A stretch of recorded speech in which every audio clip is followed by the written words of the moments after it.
CM Punk makes his first public comment since being fired with cause by AEW a couple of weeks ago, and also says that he's free for 2 months, possibly hinting at a possible non-compete clause which could allow him to make a WWE return in November at Survivor Series in his hometown of Chicago, Illinois. Details on that, plus Jade Cargill seemingly says goodbye to All Elite Wrestling last night after her match on Rampage against Chris Statlander for the TBS Championship. The latest on The Rock after his surprise return to WWE last night on SmackDown. QT Marshall reportedly has signed a short-term contract extension with All Elite Wrestling. Jon Moxley reveals the details of his final conversation with Vince McMahon, and actually reveals he reportedly was told that WWE took him for granted by WWE's executive chairman. And an update on John Cena's curious internal listing with a new nickname internally by WWE.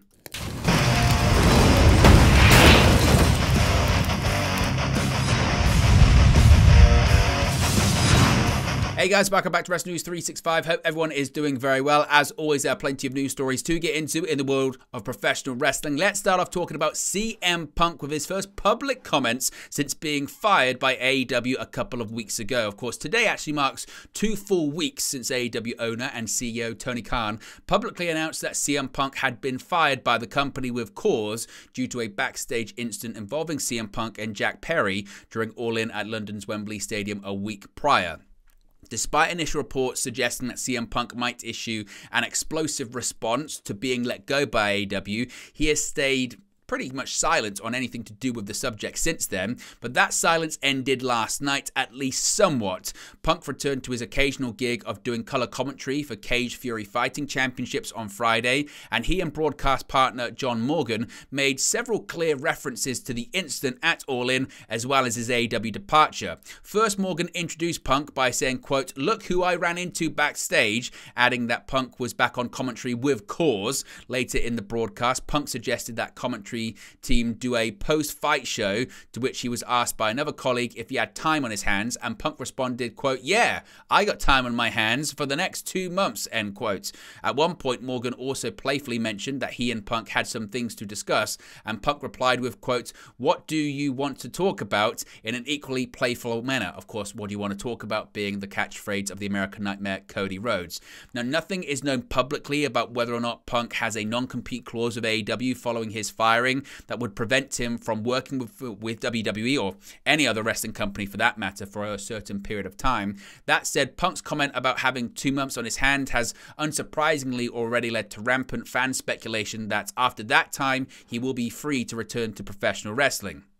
Furthering that, speculation is the fact that in just over 2 months, WWE is in, of all places, Chicago, Illinois for Survivor Series, although knowing Punk's penchant for messing with the internet, he may as well just be trolling the fans on purpose. What are your thoughts on Punk's comments? Do you think he's being serious? Do you think he's got a non-compete? Is he being right when he says it's about 2 months? Could we see CM Punk make a return to WWE in his hometown of Chicago, Illinois at Survivor Series, or is Punk just getting people talking about him, which is what he does very well? Let me know your thoughts about that, as always, in the comment section below. Now, another person's departure from AEW a lot of people have been talking about this week is Jade Cargill, and seemingly she said goodbye to AEW last night on AEW Rampage in what was possibly her last All Elite Wrestling match. Obviously, Jade Cargill faced off against Chris Statlander in a big Rampage main event. As was widely known prior to the match airing because of the situation, Statlander retained the title clean, handing Cargill her second ever loss inside of an AEW ring. After the match, Cargill was shown on the televised edit hugging Statlander, as well as appearing a bit uncharacteristically emotional for her typically brazen and bold on-screen persona. Obviously, Cargill's apparent departure wasn't mentioned on the show, and instead, it was presented by commentary as just a show of respect between the 2 women. Shortly after the match, which was initially taped 2 days ago, news broke that it was expected that Cargill would be headed to WWE, and that this was her final commitment to AEW. As of now, that's still not official, but all signs seem to be pointing towards going in that direction, that being leaving AEW and going to WWE. As for Statlander's future, she will defend her TBS Championship against Britt Baker tonight live on AEW Collision on TNT. Of course, if we get any more updates on Jade Cargill's future, we'll let you know in future videos. But if you watched the match last night, did it feel like a goodbye? Did it feel like a departure? Could AEW and Jade Cargill still come to terms? What are your thoughts on the news story? What are your thoughts on Jade Cargill's future? Do you think she's headed to WWE? Let Let me know your thoughts about that, as always, in the comment section below. Now, people are still buzzing and talking about The Rock making his surprise return to WWE television last night on SmackDown. The Rock, of course, was making headlines prior to his return to TV last night anyway, after he claimed on the Pat McAfee show that a WrestleMania 39 match against Roman Reigns almost happened. Now, according to Sean Ross Sapp of Fightful Select, when Fightful reached out to WWE higher-ups, they got the generic line of, quote, "the door is always open," before being told that there were considerations and meetings regarding the match, as Rock had claimed. There were other plans considered, though, in the fall and the summer of 2022, and even internal documents that had listed Roman Reigns' opponent for WrestleMania as, quote, TBA for a while. We mentioned that here on the channel at the time. From several members of the WWE roster, though, they were a bit more skeptical about what The Rock actually said during his interview with Pat McAfee. It was, quote, "I'll believe it when I see it" type of reaction, according to Sean Ross Sapp of Fightful Select. Of course, The Rock has said several times that he'd be open to having matches. It's about the right story, the right time, etc. But of course, he still hasn't wrestled in a decade for WWE. His last long-term match, taking away that match against Eric Rowan at WrestleMania 32, his last long-term match was against John Cena at WrestleMania 29 in 2013 at MetLife Stadium. Since then, he hasn't wrestled a match, so some people are taking it with a big pinch of salt. But what are your thoughts after The Rock's appearance on SmackDown yesterday and his comments on the Pat McAfee show earlier on in the day? Do you think there's a chance we will see The Rock wrestle at WrestleMania 40 next year, or is The Rock just making headlines in the middle of this writers in Hollywood strike and getting his name out there? Let me know your thoughts about that too, as always. Now, one person is going to be sticking around and has signed a short-term contract extension. It's not Jade Cargill. Instead, it's QT Marshall. According to Sean Ross Sapp of Fightful Select, QT Marshall got his contract extension, but it's a short-term one.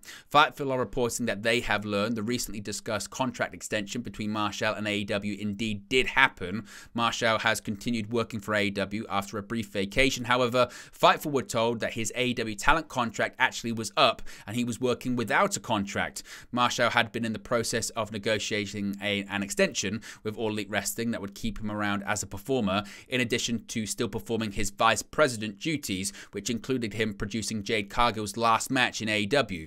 Marshall's deal with AEW will go through 2023, so will expire at the end of this year, hence being a short-term contract extension. It's about 3 months long. Marshall, as I mentioned, also with AEW, is a vice president and is responsible for numerous things backstage. He never had a separate contract that Fightful have heard of for those duties, so there's a bit of discrepancy in the reporting about that, but Marshall is going to be with AEW through to the end of the year, and I guess negotiations will continue about what his future will look like after that.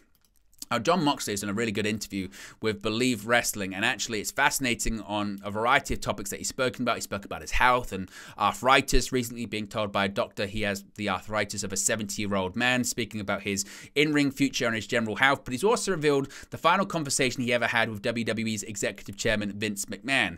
AEW International Champion Jon Moxley has revealed what Vince McMahon said to him in their last conversation with one another. While Moxley gained a lot of popularity in WWE as Dean Ambrose, the former WWE champion has arguably had the run of his career since leaving in 2019, winning gold in AEW, New Japan Pro Wrestling, and a variety of other independent promotions.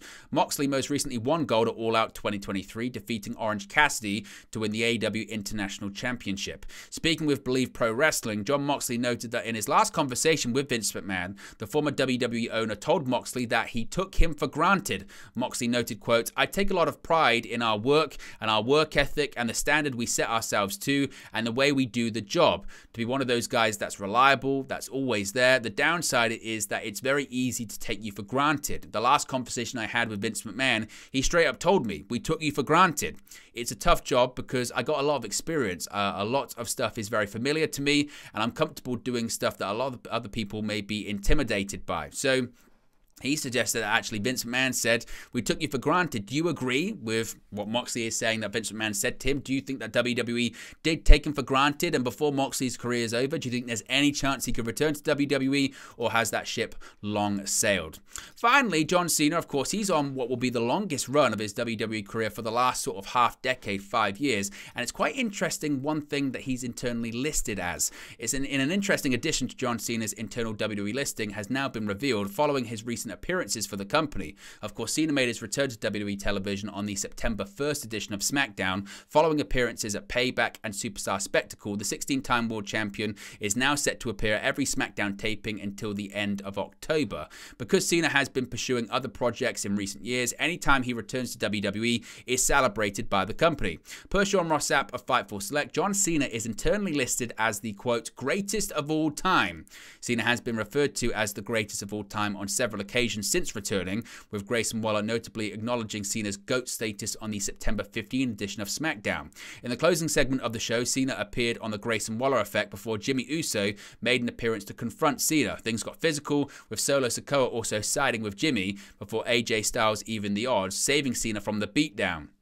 Cena, of course, as I mentioned, was not the only WWE legend in town for the show, with The Rock making a surprise appearance to confront Austin Theory in the episode's opening segment. So, what are your thoughts on Cena's status as the greatest of all time? Is that fair? Is it right in a WWE setting? Let me know your thoughts about that as well. But there you go, guys. It's the latest pro wrestling news for you. Be sure to smash a like on the like button. Be sure to subscribe, bottom right-hand corner. As always, let me know your thoughts in the comment section below, and I'll speak to you again very, very soon.